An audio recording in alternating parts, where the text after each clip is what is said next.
नमस्कार दर्शक बंधु समस्त बिछा राशि व्यक्ति विशेष मानू पवित्र सावित्री अमावास्यार हार्दिक अभिनंदन एवं शुभकामना।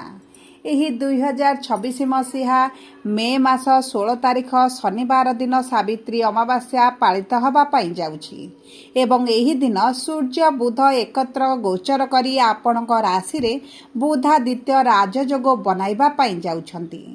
तेणुकरी आपण आपणक जीवन रे कि प्रकार एही बुधादित्य राजयोगर प्रभाव पड़िबो ताहा जानिबा पाई आपणक मूल्यवान समय मध्यरु मात्र 10 मिनिट समय आपण निज पाई दियंतु एवं जानतु आपणक जीवन एही पवित्र सावित्री अमावास्या ठारू केउ क्षेत्र गुड़िकरे बदलिबा पाई जाउछि।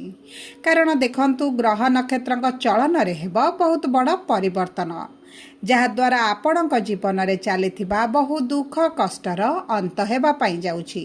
जेहेतु नवग्रहंकर स्वामी सूर्य गोचर करुछंती एवं बुधादित्य राजयोग बनाउछंती आपणक जीवन रे एही सावित्री अमावास्या ठारू खुशी फेरिबा पाई जाउछि।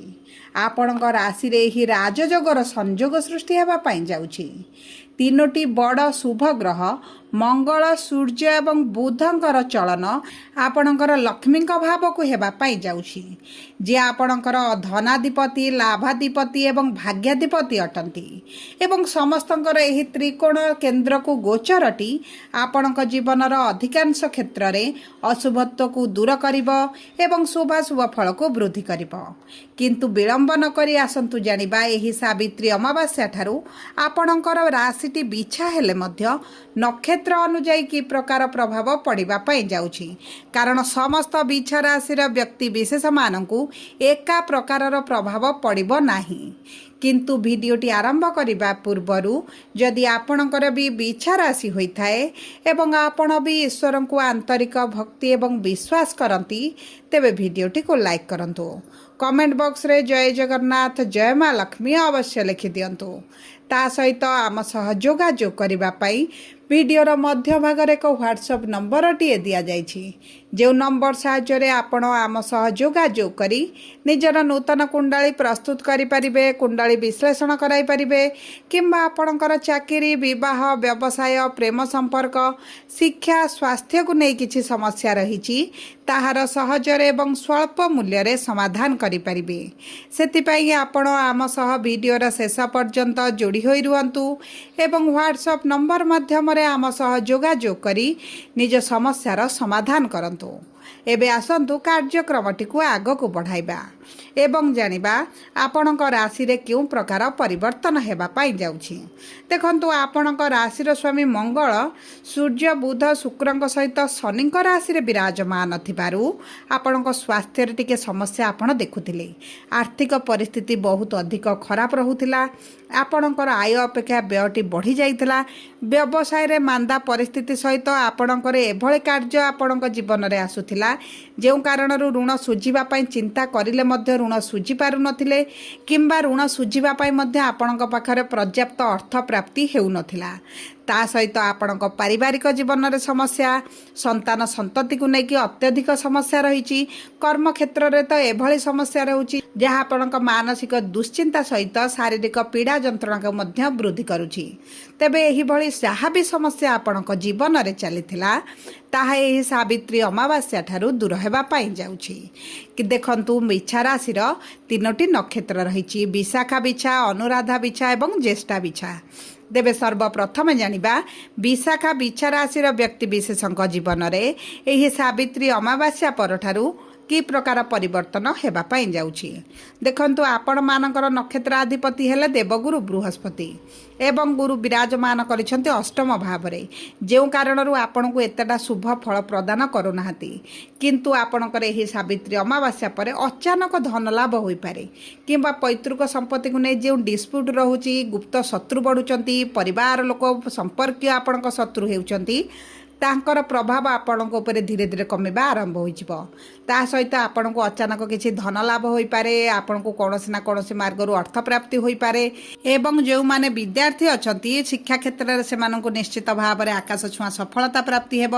ଏବଂ ସବୁଠାରୁ ବଡ଼ କଥା ହେଉଛି ଆପଣ ଯଦି ଉଚ୍ଚଶିକ୍ଷା କରିବାର ଅଭିଳାଷ ରଖିଥିଲେ ତେବେ ଆପଣଙ୍କ ଉଚ୍ଚଶିକ୍ଷା ପାଇଁ ମଧ୍ୟ ବହୁତ ଭଲ ସମୟ ରହିଛି। ଆପଣ ଯଦି ଶିକ୍ଷା ପାଇଁ ଘରଠାରୁ ଦୂରରେ ରହିବା ପାଇଁ ଚାହୁଁଥିଲେ ତେବେ ମଧ୍ୟ ଆପଣଙ୍କ ପାଇଁ ଉତ୍ତମ ସମୟ ରହିଛି। ତା ସହିତ ଆପଣଙ୍କର ନକ୍ଷତ୍ରାଧିପତି ତା ସହିତ ଗୁରୁଙ୍କର ପଞ୍ଚମ ଦୃଷ୍ଟି ଆପଣଙ୍କର ଏ ଦ୍ୱାଦଶ ଭାବକୁ ଥିବା କାରଣରୁ ଯଦି ଆପଣ ବୈଦେଶିକ ମୁଦ୍ରା ରୋଜଗାର କରୁଛନ୍ତି ତେବେ ସେଥିରେ ଆପଣଙ୍କର ବଢ଼ୋତ୍ତି ହେବ। ଯଦି ଆପଣଙ୍କର କିଛି ମେଡ଼ିକାଲ ରିଲେଟେଡ୍ କାର୍ଯ୍ୟ କରୁଛନ୍ତି, ବ୍ୟବସାୟ କରୁଛନ୍ତି, ଚାକିରି କରିଛନ୍ତି ତେବେ ମଧ୍ୟ ଆପଣଙ୍କ ପାଇଁ ଉତ୍ତମ ସମୟ ରହିଛି। କିନ୍ତୁ ଆପଣଙ୍କ ଖର୍ଚ୍ଚ ଉପରେ ଆପଣଙ୍କୁ ନିୟନ୍ତ୍ରଣ ରଖିବାକୁ ପଡ଼ିବ। ଗୁରୁଙ୍କର ସପ୍ତମ ଦୃଷ୍ଟି ଧନର ଭାବକୁ ଥିବା କାରଣରୁ ଆପଣଙ୍କ ଆର୍ଥିକ କ୍ଷେତ୍ର ଧୀରେ ଧୀରେ ମଜବୁତ ହେବା ଆରମ୍ଭ କରିବ। ଏବେ ଆସନ୍ତୁ ଜାଣିବା ଅନୁରାଧା ବିଛା ରାଶି ବା 17/8 ବିଛା ରାଶିର ବ୍ୟକ୍ତିବିଶେଷମାନଙ୍କର ନକ୍ଷତ୍ରାଧିପତି ହେଉଛନ୍ତି ଶନି ଏବଂ ବିରାଜମାନ କରିଛନ୍ତି ପଞ୍ଚମ ଭାବରେ। ଯେଉଁ କାରଣରୁ ଆପଣଙ୍କୁ ଆଶା ଅନୁରୂପକ ଫଳପ୍ରାପ୍ତି ହେଉନାହିଁ, ଆପଣଙ୍କ ପରିଶ୍ରମ ଅନୁଯାୟୀ ଆପଣଙ୍କୁ ଫଳପ୍ରାପ୍ତି ହେଉନାହିଁ, ଆପଣଙ୍କ ଠାରୁ କମ୍ ପରିଶ୍ରମ କରି ମଧ୍ୟ ଅନ୍ୟମାନଙ୍କର ଉତ୍ତମ ରେଜଲ୍ଟ ହୋଇଛି। ଦେଖନ୍ତୁ ଶନି ଯେତେବେଳେ ପଞ୍ଚମ ଭାବରେ ଶିକ୍ଷାର ଭାବରେ ବିରାଜମାନ ହୁଅନ୍ତି ପରିଶ୍ରମକୁ ଦ୍ୱିଗୁଣିତ କରନ୍ତି, ଆପଣଙ୍କୁ ଆଶା ଅନୁରୂପକ ଫଳ ଦିଅନ୍ତି ନାହିଁ, ଆପଣଙ୍କ ଶିକ୍ଷା କ୍ଷେତ୍ରରେ ବାଧାବିଘ୍ନ ସୃଷ୍ଟି କରନ୍ତି। କିନ୍ତୁ ସବୁଠାରୁ ବଡ଼ କଥା ହେଉଛି ଆପଣଙ୍କର ରସ୍ୟାଧିପତି ମଙ୍ଗଳ ଯେହେତୁ ପଞ୍ଚମ ଭାବରେ ଅଛନ୍ତି ଆପଣଙ୍କର ବିପରୀତ ପରିସ୍ଥିତିରେ ମଧ୍ୟ ଆପଣ ଶିକ୍ଷା କ୍ଷେତ୍ରରେ ଆଗକୁ ବଢ଼ିବେ, ମନପସନ୍ଦର କୋର୍ସ କରିବେ, ମନପସନ୍ଦର କଲେଜରେ ଆଡ଼ମିସନ୍ କରିବେ ଏବଂ ଯେଉଁ ବ୍ୟକ୍ତିମାନଙ୍କର ସନ୍ତାନ ପ୍ରାପ୍ତିରେ ବିଳମ୍ବ ହେଉଥିଲା ସେମାନଙ୍କୁ ସନ୍ତାନ ପ୍ରାପ୍ତିର ମଧ୍ୟ ପ୍ରବଳ ଯୋଗ ବନୁଛି।